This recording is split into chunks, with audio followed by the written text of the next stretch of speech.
लखनपुर नाम के गांव में शिवा नाम का एक अनाथ बच्चा रहता था। जब शिवा 2 साल का था तभी उसके माता पिता का मौत हो गया था।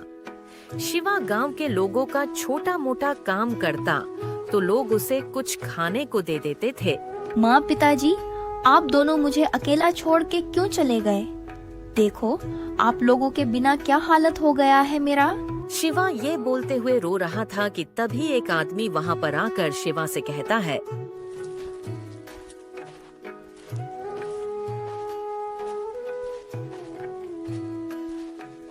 ये लो शिवा, तुम ये खाना खा लो। धन्यवाद काका, आपने मुझे खाना ला कर दिया। मैं 2 दिन से भूखा हूँ। मुझे बहुत जोरों की भूख लगी है। इतना बोलकर शिवा खाना खाने लगता है और वो आदमी भी वहाँ से चला जाता है।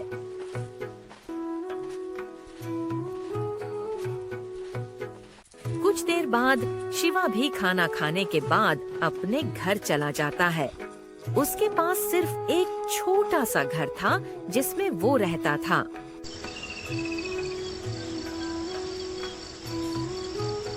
अरे शिवा बेटा, जरा खेत पर से चाचा को बुला के ला दे। कुछ दिन बाद जमींदार शिवा को अपने यहाँ काम पर रख लेता है। अरे शिवा, जरा लक्ष्मण को बुला के लाना। शिवा लक्ष्मण को बुलाने जाता है। लक्ष्मण काका, लक्ष्मण काका, अरे शिवा, क्या हुआ? चिल्ला क्यों रहा है? आपको जमींदार जी बुला रहे हैं। मुझे जमींदार जी बुला रहे? क्यों, क्या हुआ? ये मुझे नहीं पता, बस आपको बुलाया है। क्या हुआ जमींदार जी, आपने मुझे बुलाया? हाँ, मैंने बुलाया है तुमको। तुम मेरा पैसा कब दोगे? जल्दी दे दूंगा मालिक। कृपा करके आप मुझे कुछ और समय की मोहलत दे। मैं जल्दी आपका सारा पैसा लौटा दूंगा। लक्ष्मण, मैं तुम्हें ये आखिरी चांस दे रहा हूँ। जल्दी और समय से तुम मेरे पैसे लौटा दो। ठीक है मालिक, मैं जल्दी आपका पैसा लौटा दूंगा।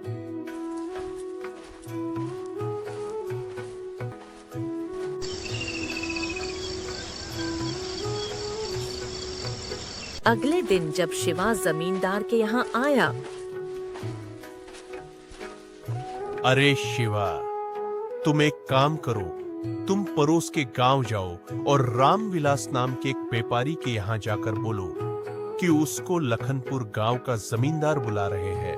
और सुनो, जल्दी निकल जाओ, नहीं तो रात हो जाएगी। और सुना है कि जंगल में भूत घूमती रहती है। तुम सावधान रहना। ठीक है मालिक, मैं अपना ध्यान रखूंगा। ठीक है, तो अब मैं चलता हूँ। इतना बोल के शिवा पड़ोस के गांव के लिए निकल जाता है।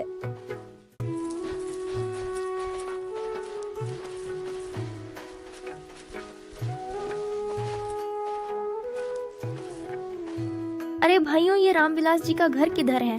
अरे बेटा, क्या काम है तुम्हें रामविलास जी से? तुम क्यों ढूंढ रहे हो उन्हें?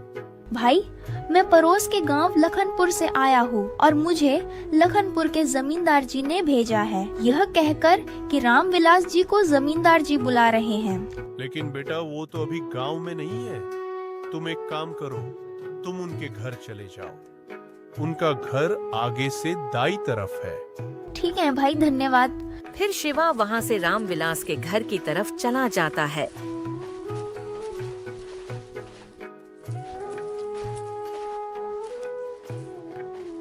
क्या हुआ बेटा? सुनिए, मैं पड़ोस के गांव से आया हूँ। मेरा नाम शिवा है। मुझे पता चला है कि रामविलास जी गांव में नहीं है। जब वो घर आ जाए तो उनसे बोल दीजिएगा कि लखनपुर का जमींदार उनको ढूंढ रहे हैं और मिलने बुलाया है। इतना बोलकर शिवा अपने गांव की ओर निकल जाता है। आते आते उसे रात हो जाती है।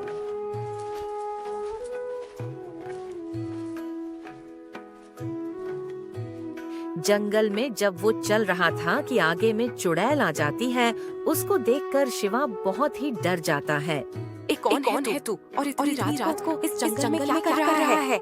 मेरा नाम शिवा है और मैं पड़ोस के गांव में रहता हूँ। अगले दिन जब शिवा जमींदार के यहाँ आया, अरे शिवा, तुम एक काम करो, तुम पड़ोस के गांव जाओ और रामविलास नाम के एक व्यापारी के यहाँ जाकर बोलो कि उसको लखनपुर गांव का जमींदार बुला रहे हैं। और सुनो, जल्दी निकल जाओ, नहीं तो रात हो जाएगी। और सुना है कि जंगल में भूत घूमती रहती है। तुम सावधान रहना। ठीक है मालिक, मैं अपना ध्यान रखूंगा। ठीक है, तो अब मैं चलता हूँ। इतना बोल के शिवा पड़ोस के गांव के लिए निकल जाता है।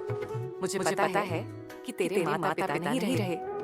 जब जब 2 साल का था तभी तेरे माता पिता की मौत हो गई और तू अनाथ हो गया। और अभी तू जमींदार के यहाँ काम कर रहा है और जमींदार के काम से तू पड़ोस के गांव किसी रामविलास को बुलाने गया था। मैं तुम्हें कोई नुकसान ना पहुंचाऊंगी, तू जा, मैं भी जा रही हूँ। इतना बोल के चुड़ैल वहाँ से गायब हो जाती है। शिवा भी आगे बढ़ जाता है। वो काफी रात को अपने घर पहुँचता है।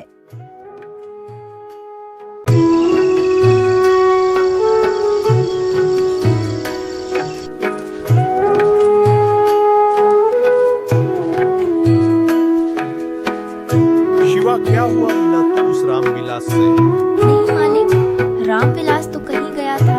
मैंने उसके पत्नी से कह दिया, मैं पड़ोस के गांव से आया हूँ, मेरा नाम शिवा है। मुझे पता चला है कि रामविलास जी गांव में नहीं है। जब वो घर आ जाए तो उनसे बोल दीजिएगा कि लखनपुर का जमींदार उनको ढूंढ रहे हैं और मिलने बुलाया है। अच्छा किया। इधर रामविलास और उसकी पत्नी। सुनिए जी, लखनपुर से कोई शिवा आया था, बोल रहा था। सुनिए, मैं पड़ोस के गांव से आया हूँ, मेरा नाम शिवा है। मुझे पता चला है कि रामविलास जी गांव में नहीं है। जब वो घर आ जाए तो उनसे बोल दीजिएगा कि लखनपुर का जमींदार उनको ढूंढ रहे हैं और मिलने बुलाया है। रामविलास समझ गया कि जमींदार उसको पैसे के लिए ढूंढ रहा होगा। अरे कुछ नहीं, व्यापार की बातें हैं, मैं जाके मिल लूंगा। समय गुजरने के साथ शिवा बड़ा हो गया था। मालिक, मैंने घर का सारा सामान ला दिया। शिवा, तुम एक काम करो, मुन्नीलाल को लेकर तुम खेत जोतवा लो। ठीक है मालिक, अभी जाता हूँ। शिवा मुन्नीलाल को लेकर खेत जोतवाने लगता है। मालिक, मैंने सारा खेत जोतवा दिया। मैं अब अपने घर जा रहा हूँ। ठीक है, जाओ।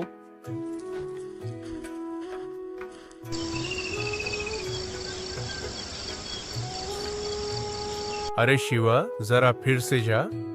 तो जरा उस रामविलास के पास कितने दिन हो गए तुम्हें बोल के आए हुए, लेकिन वो अभी तक आया नहीं। मालिक, मैं उसके पत्नी को बोल के आया था कि रामविलास आए तो बोल देना कि जमींदार जी ने बुलाया है, लेकिन वो अभी तक नहीं आया। मैं फिर से जाके देखता हूँ। फिर शिवा पड़ोस के गांव के लिए निकलता है। शिवा उसी रास्ते में जा रहा था कि तभी वही चुड़ैल सामने आती है। चुड़ैल शिवा को पहचान जाती है और शिवा भी चुड़ैल को पहचान जाती है। तुम फिर से मेरे रास्ते में? शिवा, मैं तुम्हें कुछ बताने आई हूँ। उस दिन मैं तुम्हें नहीं बताया क्योंकि तुम बहुत छोटे थे। तुम्हारे माता पिता मरा नहीं बल्कि मारा गया। तुम जिस जमींदार के यहाँ काम कर रहे हो, वही जमींदार ने तुम्हारे माता पिता को मारा है। वही है तुम्हारे माता पिता का हथियारा। और सारी बात बताती है शिवा की, तो पैरों तले जमीन खिसक जाती है। शिवा रामविलास के यहाँ ना जाके वो सीधे मुखिया के पास जाता है और सारी बात बताता है मुखिया।